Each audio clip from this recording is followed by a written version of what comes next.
Hi hello नमस्कार, कशा आहात सर्वजण? मजेत ना? पुन्हा एकदा नवीन व्हिडिओमध्ये तुम्हा सर्वांचं अगदी मनापासून स्वागत आहे. थंडीला सुरुवात झालेली आहे आणि थंडी सुरू झाली की आपल्याला जास्त भूक लागायला चालू होते आणि मग काहीतरी खमंग आणि तिखट चमचमीत असं खावंसं वाटतं. तर काहीतरी खाण्यापेक्षा ते तिखट आणि चमचमीत पौष्टिक असलं तर किती छान ना. तर आज आपण इथे असं पौष्टिक थालीपीठ बनवण्यासाठी थालीपीठ भाजणी बनवणार आहोत आणि इथे आपण अगदी मोठ्या प्रमाणात थालीपीठ भाजणी बनवतोय. म्हणजे एरवी आपण 1 किलो किंवा 2 किलोच्या प्रमाणात थालीपीठ भाजणी पाहिली असेल. आज आपण इथे 8 किलो थालीपीठची भाजणी बनवण्यासाठी किती प्रमाण घ्यायचं आणि प्रमाण, साहित्य हे सर्व अगदी डिटेल्समध्ये मी डिस्क्रिप्शनमध्ये दिलेलं आहे. शिवाय तुम्हाला जर 1 किलोच्या प्रमाणात थालीपीठ भाजणी बनवायची असेल तर त्यासाठी किती प्रमाणात साहित्य घ्यायचं याचं सुद्धा प्रमाण मी डिस्क्रिप्शनमध्ये दिलेलं आहे. अशी भाजणी वापरून आपण अगदी छान असे थालीपीठ घरच्या घरी बनवू शकतो.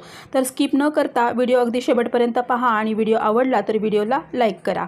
इथे आपण सर्व साहित्य मोजून घेतलेलं आहे आणि थालीपीठ भाजणी बनवण्यासाठी लागणारं जे साहित्य आहे ते आपल्याकडे जे साहित्य अवेलेबल असतं तर त्यानुसार सुद्धा आपण याचं प्रमाण कमी जास्त ठरवू शकतो.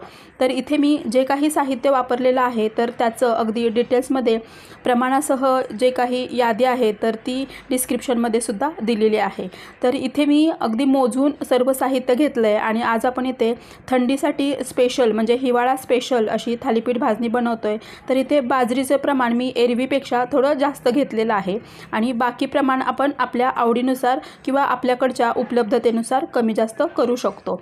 थालीपीठ भाजणी बनवताना आपल्याला एक गोष्ट लक्षात ठेवायची आहे की आपण जे काही साहित्य घेतो तर ते अगदी छान भाजून घ्यायचं आहे. तर इथे मी कढई छान गरम झाल्यानंतर मीडियम आचेवरती हे ज्वारी भाजत ठेवलेलं आहे. म्हणजे आपण थालीपीठ भाजणी बनवताना जे काही घेऊ तर ते मीडियम आचेवरती अगदी छान खरपूस असं आपल्याला भाजून घ्यायचं आहे. यामुळे आपली थालीपीठ भाजणी ही अगदी जास्त दिवसांसाठी छान टिकते.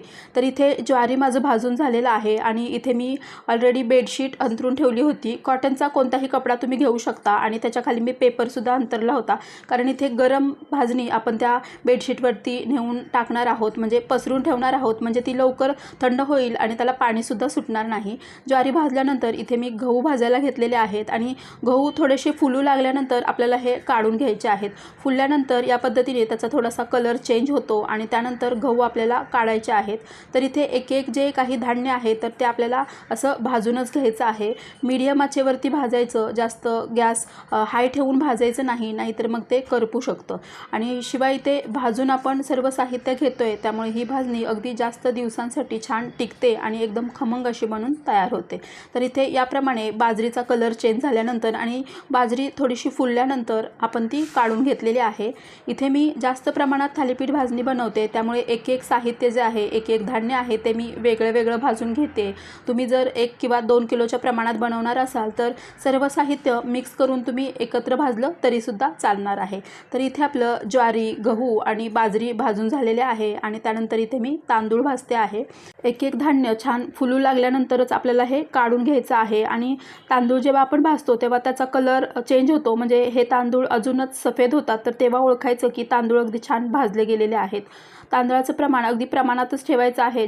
जास्त ठेवलं तर मग आपले थालीपीठ हे कडक होऊ शकतात. त्यामुळे इथे दिलेलं जे प्रमाण आहे तर ते अगदी योग्य आहे आणि त्यानुसार जर तुम्ही ही भाजणी बनवली तर तुमची भाजणी अगदी छान अशी बनून तयार होणार आहे. इथे मी जास्त प्रमाणात म्हणजे विक्रीसाठी ही थालीपीठ भाजणी बनवते आहे. मला ऑलरेडी 3 किलोची ऑर्डर आहे आणि राहिलेली 5 किलो मी बनवून ठेवणार आहे कारण आम्ही पण नेहमी अशी थालीपीठ भाजणी घरी ठेवतो. त्यामुळे त्यासाठी आणि जी विक्रीसाठी आहे अशी मिळून मी 8 किलो सध्या बनवते आहे आणि त्यामुळे मी इथे सर्व प्रमाण अगदी वजन काट्यावरती मोजून घेतलेलं आहे. कारण जेव्हा आपण विक्रीसाठी एखादा पदार्थ किंवा जे काही बनवत असू तर त्याची चव ही नेहमी एकसारखीच असायला हवी. त्यामुळे मी हे प्रमाण जे ठेवलेलं आहे तर नेहमी मी त्याच प्रमाणात बनवते. म्हणजे मग आपल्याकडून जे कोणी घेत असतील तर त्याला प्रत्येक वेळी वेगवेगळी चव लागायला नको.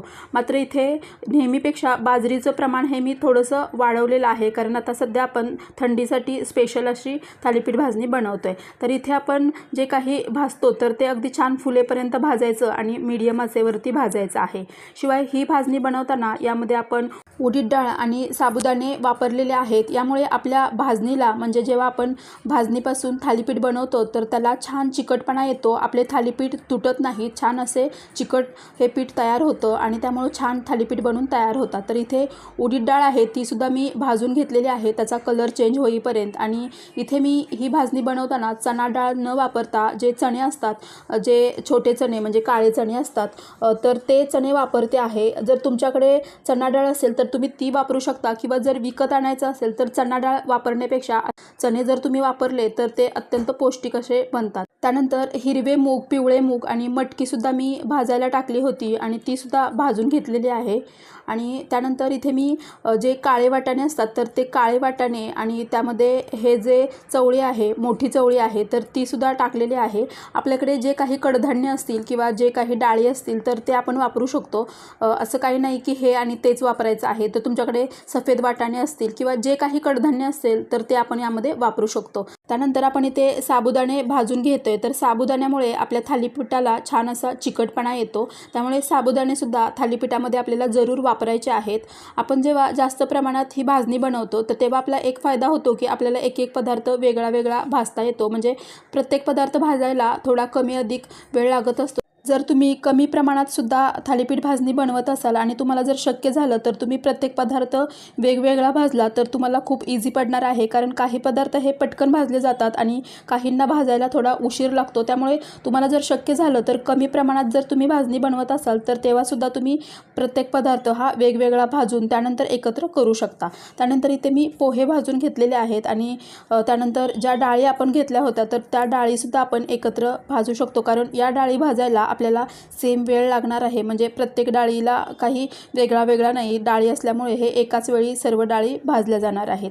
तर इथे डाळसुद्धा आपल्याला मंद आचेवरती सतत अशी हलवत भाजायची आहे. म्हणजे आपली थालीपीठ भाजणी ही अगदी छान खमंग अशी बनून तयार होते आणि जास्त दिवस टिकते सुद्धा. तर इथे आपण सर्व जे काही साहित्य होतं ते भाजून घेतलेलं आहे. आणि त्यानंतर आपण इथे मसाले भाजून घेतोय. तर त्याच कढईमध्ये मी धणे टाकले, जिरे टाकले, ओवा आणि बडीशेपसुद्धा टाकले, त्याचबरोबर मेथीदाणे आणि मिरे टाकलेले आहेत. आणि हे सर्व आपल्याला अगदी 1-2 मिनटं फक्त गॅस चालू ठेवून भाजायचं आहे. आणि त्यानंतर गॅस बंद करायचा आहे आणि जी कढई गरम आहे तर त्यामध्ये थोडा वेळ असं परतायचं आहे. कारण मग जास्त भाजलं गेलं तर मग त्याचा वास थोडासा कमी होतो. शिवाय चक्कीवरती दळताना मग त्याच्यातील वास कमी होतो. त्यामुळे अगदी थोडा वेळ याला थोडंसं कुरकुरीत करून घ्यायचं म्हणजे मग आपल्या थालीपीठ भाजणीला छान अशी चव येते. तर हे सुद्धा मी मसाले छान भाजून घेतलेले आहेत आणि सर्व हे साहित्य आहे ते थंड होण्यासाठी या बेडशीटवर ठेवलेलं आहे. अगदी 1 तासभर आपल्याला हे असंच ठेवायचं आहे किंवा तुम्ही मिक्स करून सुद्धा हे पटकन थंड करून घेऊ शकता.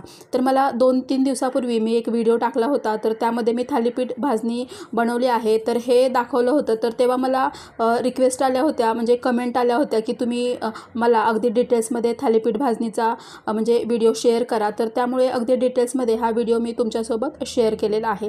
तुम्हीसुद्धा या पद्धतीने खमंग पौष्टिक अशी थालीपीठ भाजणी घरच्या घरी बनवू शकता. आणि शिवाय याच्यातील एखादं दुसरं साहित्य कमी अधिक झालं तरी सुद्धा काही हरकत नाही. मात्र उडीद डाळ आणि साबुदाणे आपल्याला बिलकुलसुद्धा स्किप करायचे नाहीत. यामुळेच आपल्या थालीपीठ भाजणीला छान असा चिकटपणा येत असतो. तर ही थालीपीठ भाजणी छान थंड झाल्यानंतर मी ही चक्कीवरून दळून आणली. छान बारीक अशी ही थालीपीठ भाजणी आपल्याला दळून आणायची आहे. त्यामुळे आपली थालीपीठ हे अगदी छान असे बनून तयार होतात. तर इथे या पद्धतीने तुम्हीसुद्धा घरच्या घरी ही थालीपीठ भाजणी बनवू शकता. कारण बाहेरून जर विकत आणायचं म्हटलं तर त्यामध्ये इतके पौष्टिक पदार्थसुद्धा टाकलेले नसतात.